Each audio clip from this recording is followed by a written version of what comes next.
আসাদ সরকারের পতন হওয়ার পর ইসরায়েলি জঙ্গি বিমানগুলো ৪৮ ঘন্টারও বেশি সময় ধরে সিরিয়া জুড়ে হামলার ঢেউ বয়ে দেয়। ৪৮ ঘন্টায় সিরিয়ায় ইসরায়েল ৪৮০টি হামলা চালিয়েছে। দেশটির কৌশলগত অস্ত্র মজুদের অধিকাংশই ধ্বংস করে দেওয়ার দাবি জানিয়েছে ইসরায়েলের সামরিক বাহিনী।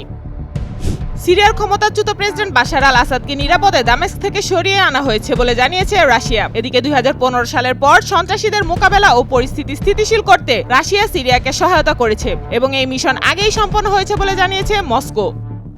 পাল্টে গেছে সিরিয়ার পতাকাও। নতুন এই পতাকার সবুজ অংশ সিরিয়ার কৃষিখাত ও স্বাধীনতার প্রথম দিকের আশাবাদের প্রতিনিধিত্ব করে। সাদা অংশটি ঐক্যবদ্ধ ও সমৃদ্ধ সিরিয়ার জন্য শান্তি এবং সম্মিলিত আশাকে নির্দেশ করে। কালো অংশটি সিরিয়ার জনগণের কষ্ট এবং সংগ্রামকে প্রতিফলিত করে।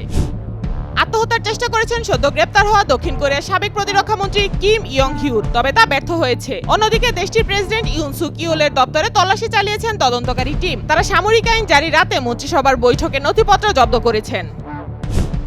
ইরানের সর্বোচ্চ নেতা আয়াতুল্লাহ আলী খামেনি বুধবার বলেছেন, সিরিয়ায় বাশার আল আসাদকে উৎখাতের পর ইসরায়েল বিরোধী প্রতিরোধ দুর্বল হওয়া তেহরানের শক্তি কমাবে না। তিনি, যারা প্রতিরোধের অর্থ বোঝে না, তারা ধারণা করে প্রতিরোধ দুর্বল হলে ইসলামিক ইরানও দুর্বল হয়ে যাবে।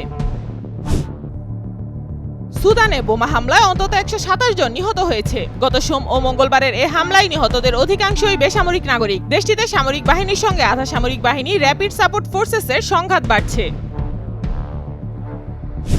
ইরানের পক্ষে গুপ্তচর বৃত্তির অভিযোগে ৩০ জনকে গ্রেপ্তার করেছে ইসরায়েল। তাদের মধ্যে বেশিরভাগই ইসরায়েলি ইহুদি। এ ঘটনায় দেশটিতে শঙ্কা সৃষ্টি হয়েছে। কথিত এই গুপ্তচরদের মধ্যে একটি দলের লক্ষ্য ছিল ইসরায়েলি এক পরমাণু বিজ্ঞানী এবং সাবেক সামরিক কর্মকর্তা হত্যা।